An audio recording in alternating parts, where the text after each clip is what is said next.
തോമസേട്ടൻ എന്നെ കയ്യെ പിടിച്ചോണ്ട് തിരിച്ചു വന്ന് ആ മകന്റെ അരികെ വന്നിട്ട് ആ പൊതി അഴിച്ചു പോലും നോക്കിയില്ല. നോക്കാതെ ആ തോമസേട്ടൻ ആ മകൻ ഇത് കൊടുത്തേച്ച് പറഞ്ഞു, അമ്മയുടെ ഓപ്പറേഷൻ നടന്നു. തോമസേട്ടനെ സംബന്ധിച്ചോളം 100 രൂപ കിട്ടിയെന്നാലും 1 ലക്ഷം രൂപ കിട്ടിയാലും 5 ലക്ഷം രൂപ കിട്ടിയാലും അതിനുള്ള ആൾക്കാരെ അന്നേരം തന്നെ ദൈവം തോമസേട്ടൻ്റെ കയ്യിലേക്ക് അയക്കും. കിട്ടുന്ന പൈസയുടെ കരം അനുസരിച്ച് ആവശ്യക്കാരനുസരിച്ച് ദൈവം അത് കൊടുത്തുകൊണ്ടേ ഇങ്ങനെ ഇരിക്കും. സാധാരണ നവജീവനിൽ ആഴ്ച ഒരു മരണം അല്ല 2 ആഴ്ച കൂടുമ്പോൾ ഒരു മരണം സംഭവിക്കുന്നത് ഈ കോവിഡ് കാലഘട്ടങ്ങളിൽ ഒരു സ്വാഭാവിക മരണം പോലും അവിടെ സംഭവിച്ചതായിട്ട് ഞാൻ ഓർക്കുന്നില്ല. നവജീവന്റെ മുഴുവൻ ശുശ്രൂഷയും പരിശുദ്ധാത്മാവ് ഏറ്റെടുത്ത ഒരു സമയം നമ്മൾ കണ്ടത്. കാരണം ഇഷ്ടം പോലെ അരിയും കറി വെക്കാനും ഫ്രൂട്ട്സും എല്ലാം വന്നുകൊണ്ടേ വൃത്തമായിട്ട് കേരളം മുഴുവനും ജനങ്ങള് ദാരിദ്ര്യത്തെ അനുഭവിക്കുന്ന സമയം. വീട്ടോട്ട് ഒരു മനുഷ്യൻ കയറി ചെല്ലുക.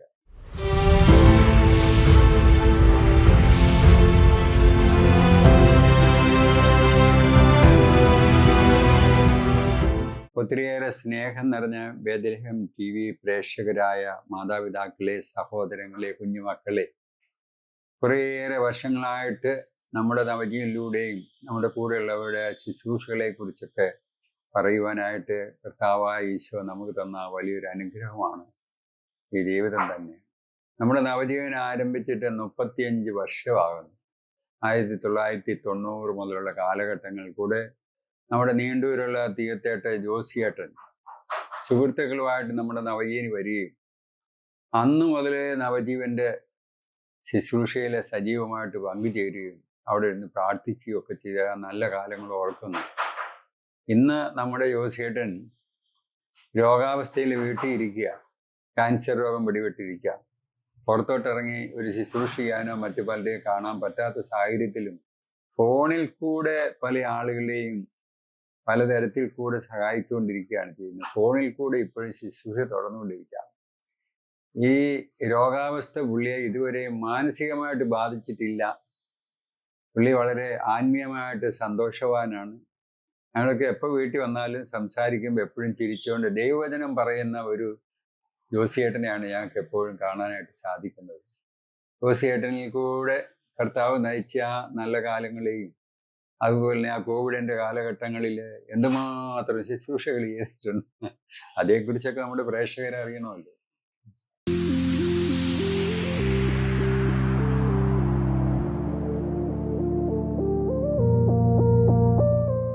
നവജീവനുമായിട്ട് ആദ്യമായിട്ട് ബന്ധപ്പെടുന്നത് 1990 അതിൻ്റെ ആദ്യത്തെ അവിടുത്തെ വാർഷികത്തിന് ആണ് ആദ്യമായിട്ട്. അന്ന് ആദ്യത്തെ വാർഷികം അവിടെ നടക്കുന്നത് അവിടുത്തെ മെഡിക്കൽ കോളേജിൻ്റെ ഭാഗത്തുള്ള ലോഡ്ജ് വെച്ചായിരുന്നു. അപ്പോൾ അവിടെ ഞങ്ങൾ ചെന്ന്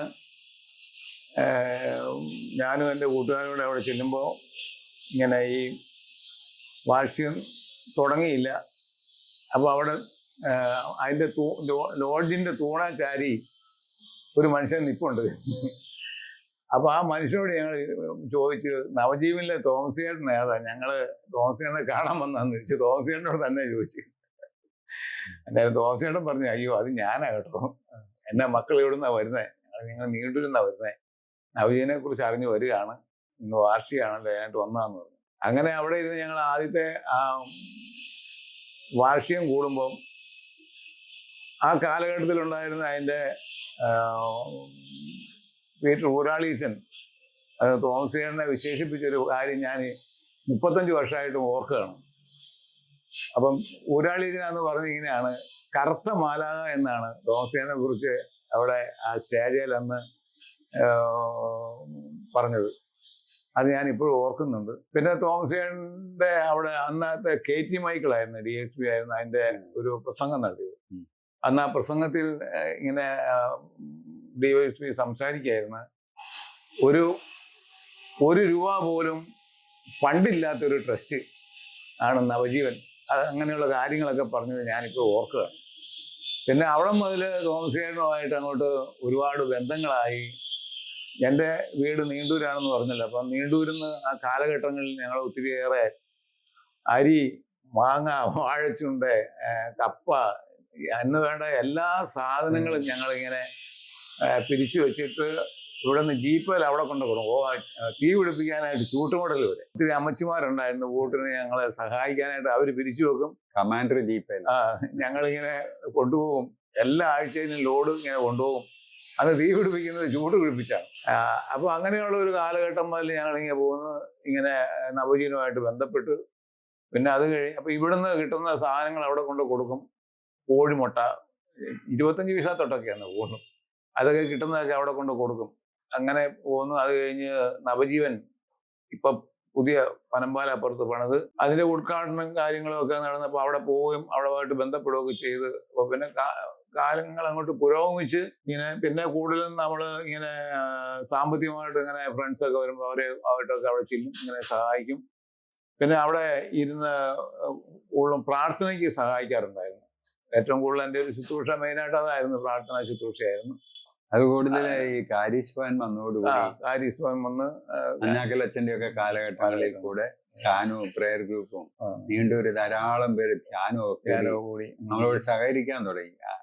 അങ്ങനെ സഹകരിക്കാൻ തുടങ്ങിയപ്പോൾ ഇവിടുന്ന് അമ്മച്ചിമാരൊക്കെ ഇങ്ങനെ പച്ചക്കറി അരിയാനും ഒക്കെ അവിടെ പോകാനും ഒക്കെ ഞങ്ങളിങ്ങനെ കൊണ്ടുപോകാനൊക്കെ ആയിട്ട് ഇങ്ങനെ തുടങ്ങി.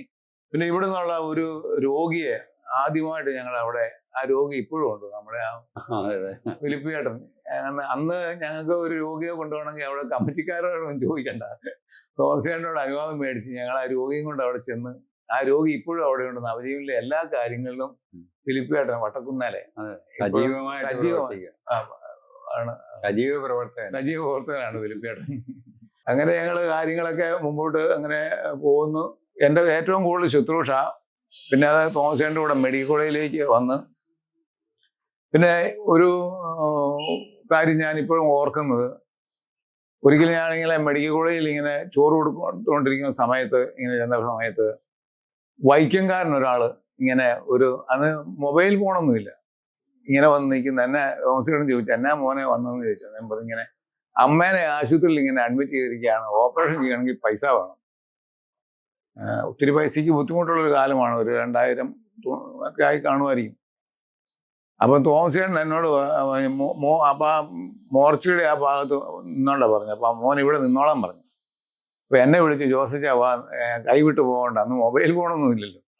ഞങ്ങൾ രണ്ടുകൂടെ ഇങ്ങനെ കുറച്ചങ്ങോട്ട് നടന്നപ്പം ഞാനിപ്പോഴും കാണുന്ന പോലെയാണ്, ഒരു ചേട്ടൻ കൊണ്ടുവന്ന് ഒരു പൊതി കൊണ്ട് കൊടുത്തേച്ച് പറഞ്ഞു, തോമസേട്ടാ ഇത് ആർക്കെങ്കിലും പാവപ്പെട്ടോട് കൊടുത്തേക്കാൻ പറഞ്ഞു.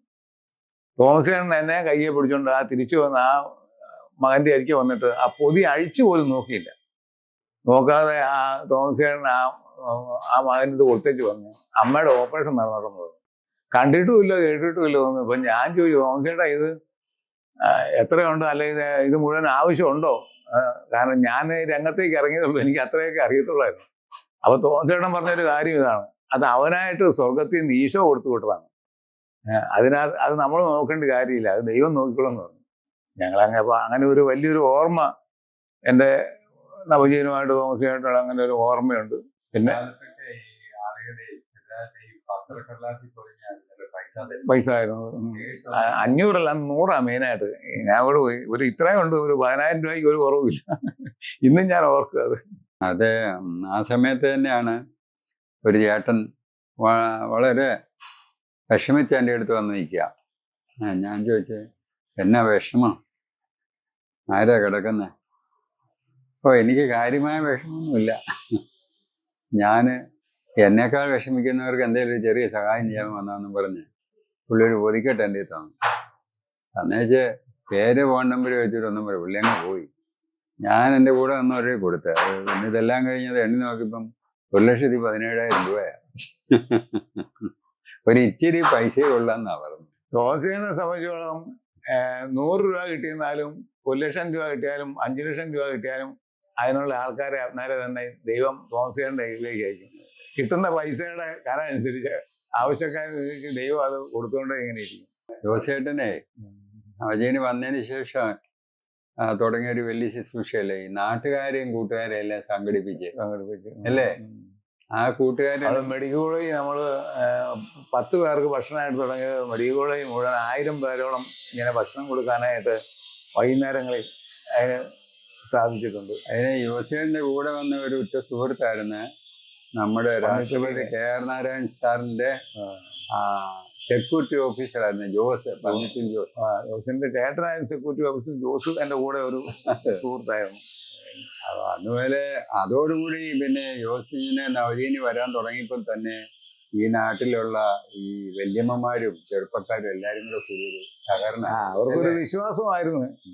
അവർ എന്തെങ്കിലും കൊടുക്കാനുണ്ടെങ്കിൽ എൻ്റെ തന്നു വിടും. തോമസേണ്ടി കൊടുക്കണം, 12 പിള്ളേരുടെ നേർച്ച, മക്കളുണ്ടാകുന്നില്ല, ഊഴം ആമക്കളുണ്ടാകണം, അമ്മച്ചിമാർക്ക് ഭയങ്കര നിർബന്ധമായിരുന്നു. അങ്ങനെയൊക്കെ പറഞ്ഞ് പ്രാർത്ഥിച്ച് ഒത്തിരി ആമക്കളുണ്ടായിട്ടുണ്ട്. കല്യാണം നടക്കണം അങ്ങനെയുള്ള കാര്യങ്ങളൊക്കെ ഒത്തിരി ഉണ്ട്. പിന്നെ പിള്ളേരെ പഠിപ്പിക്കാനൊക്കെ അന്നൊക്കെ നമ്മളൊക്കെ വളരെ ബുദ്ധിമുട്ടുന്ന ഒരു കാലഘട്ടമായിരുന്നു.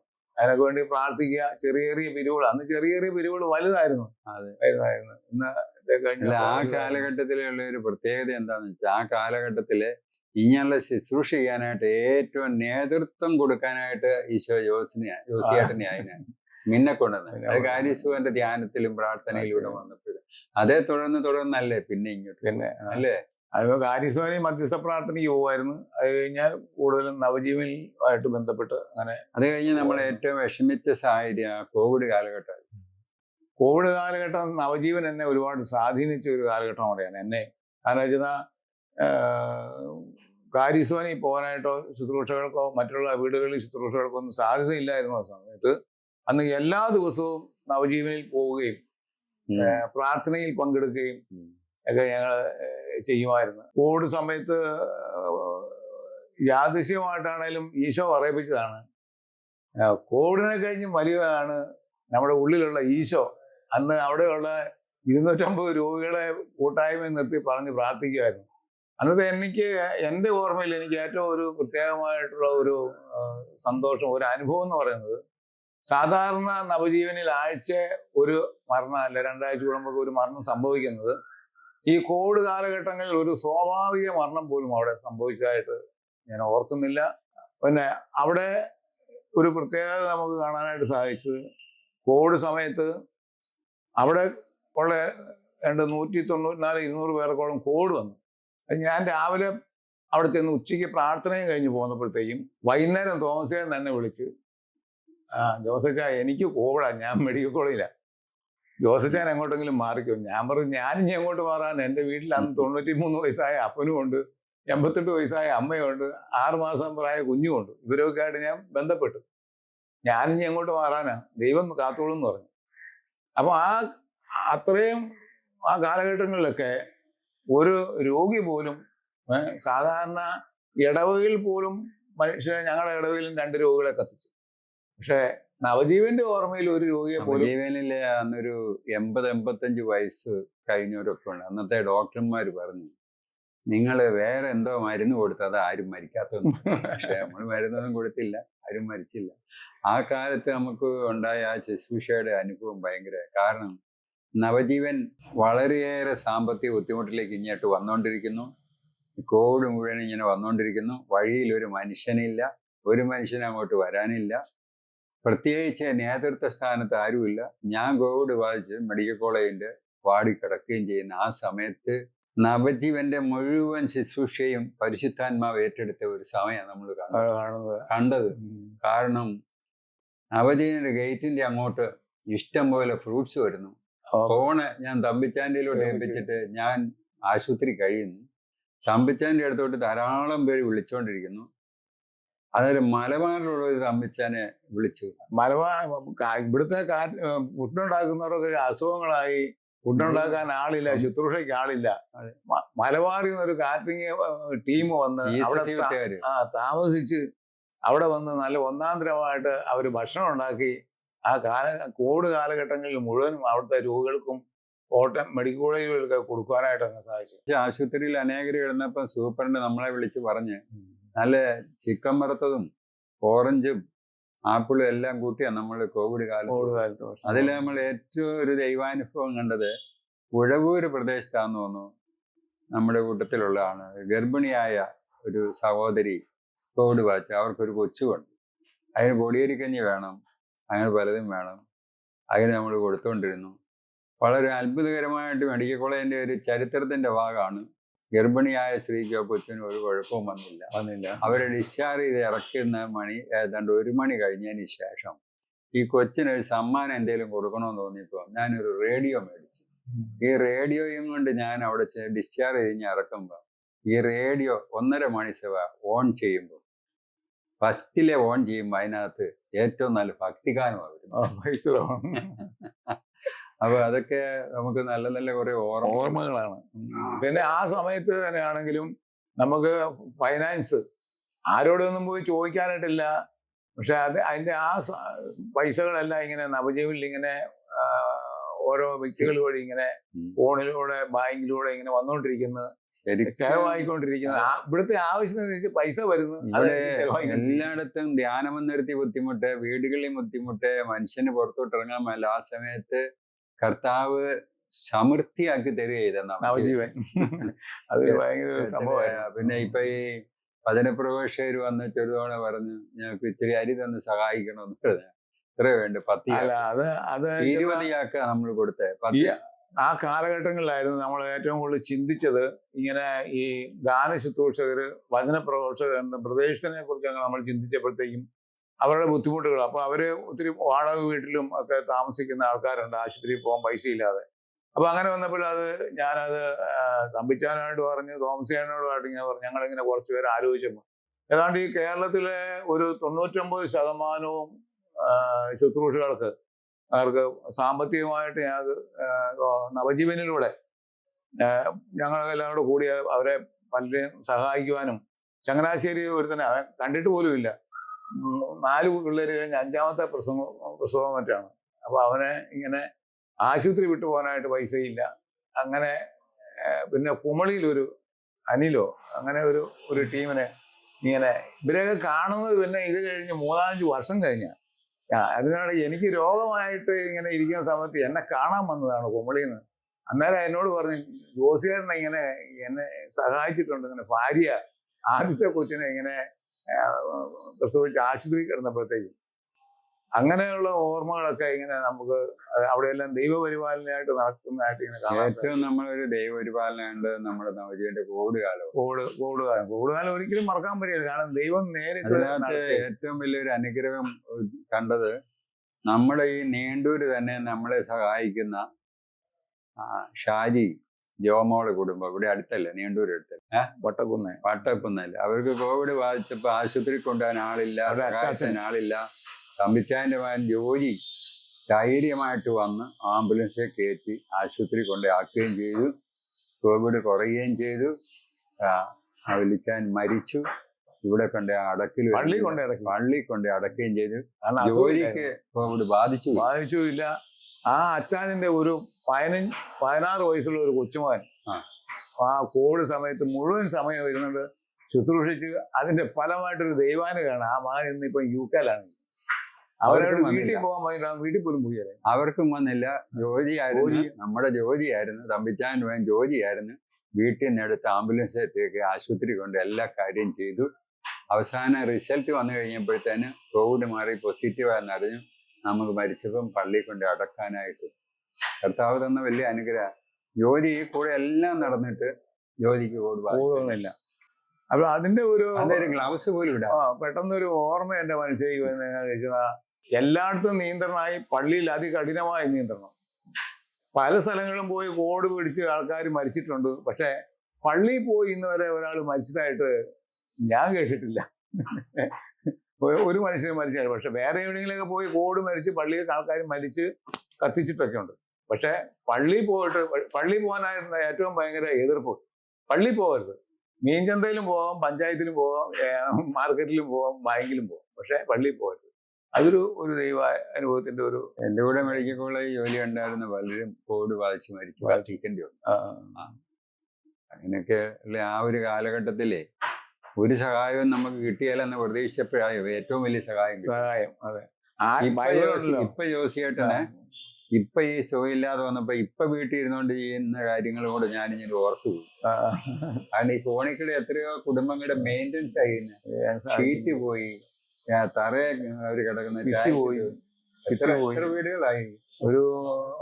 ഒരു വീട്ടിലാണെങ്കിൽ ഒരു മുറിയിലാണ് അമ്മയും അപ്പനും 8ാം ക്ലാസ്സിൽ പഠിക്കുന്ന ഒരു കൊച്ചും തന്നെ താമസിക്കുന്നത്. അപ്പൊ അവരുടെ ഒരു ആവശ്യം പറഞ്ഞ് അങ്ങനെ സഹായിച്ചു. പിന്നെ പഞ്ചായത്തിൽ നിന്ന് ഒരു മീൻകാരൻ ഒരു വീടിന്റെ പണി തീർന്നു, പക്ഷെ അവർ ടൈലിടാനായിട്ടില്ല. അത് ചെയ്തു കൊടുക്കാൻ പറ്റി.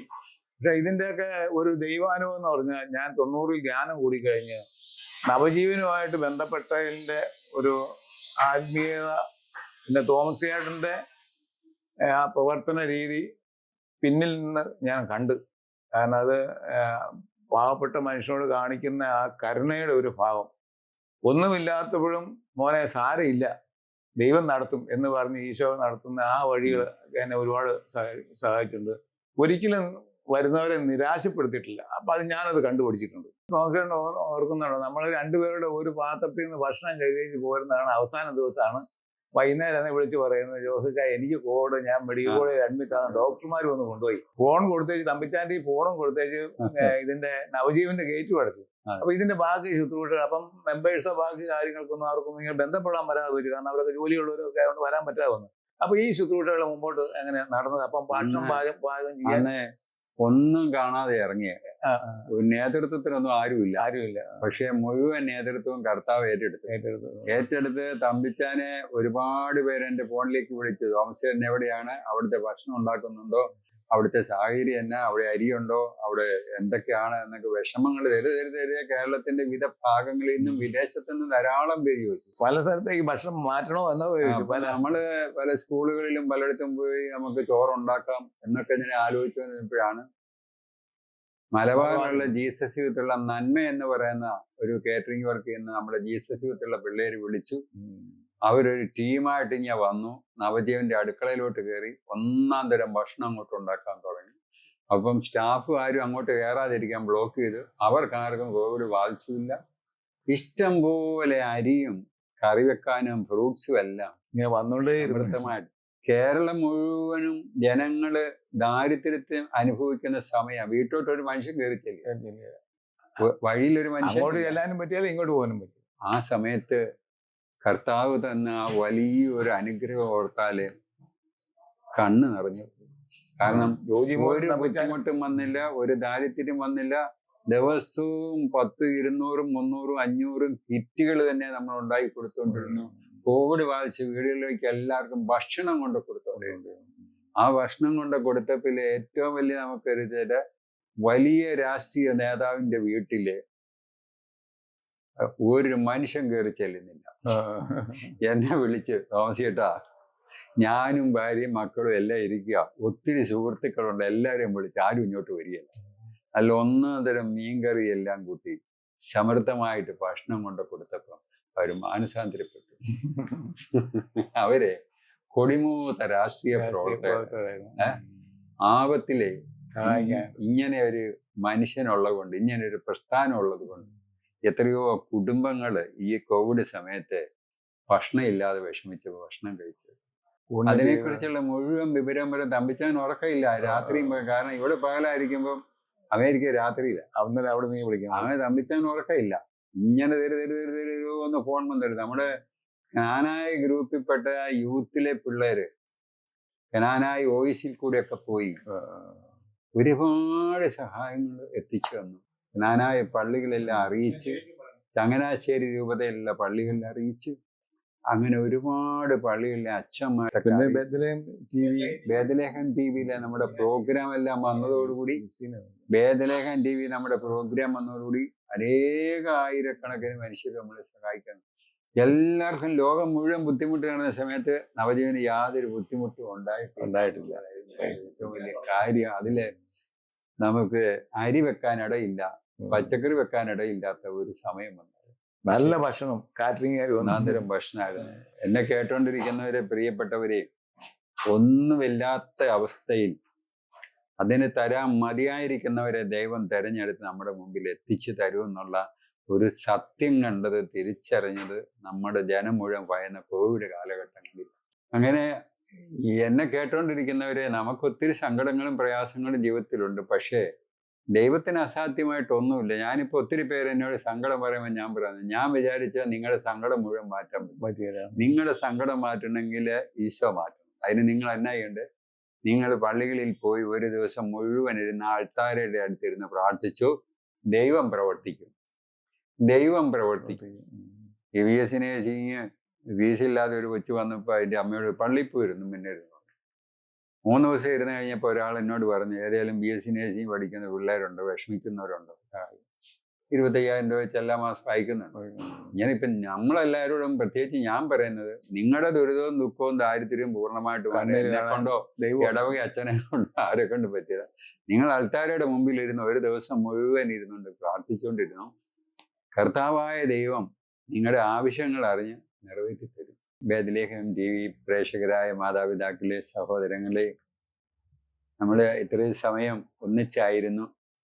ഇനിയുള്ള കാലങ്ങളിലും നമ്മൾ ഒന്നിച്ചായിരിക്കണം. നമ്മുടെ തീയത്തേട്ട യോസിയേട്ടൻ്റെ 35 വർഷക്കാലത്തെ ശുശ്രൂഷ അനുഭവങ്ങളായിരുന്നു പരിശുദ്ധാത്മാവ് ഇപ്പം നമ്മളിൽ കൂടെ കേൾപ്പിച്ചത്. ബേത്ലഹേം TV പ്രേക്ഷകർക്കും ബേത്ലഹേം TVയിലെ ഞങ്ങളുടെ പ്രിയപ്പെട്ട സഹോദരൻ തോമസ് കുര്യനും മക്കൾക്കും കുടുംബാംഗങ്ങൾക്കും അതിൽ ശുശ്രൂഷിക്കുന്ന എല്ലാവർക്കും നവജീവന്റെയും ഞങ്ങളുടെ തീയത്തേട്ട് ജോസിയേട്ടൻ്റെയും ഒരുപാട് സ്നേഹവും പ്രാർത്ഥനയും ആശംസിക്കുന്നു. കർത്താവിൻ്റെ എല്ലാ അനുഗ്രഹങ്ങളും കൃപകളും കൂടുതൽ നിങ്ങളിലേക്ക് വ്യാപിക്കുവാൻ പരിശുദ്ധാത്മാവ് ഇടയാക്കണമെന്ന് പ്രാർത്ഥിക്കുന്നു. Hallelujah, hallelujah, hallelujah, hallelujah.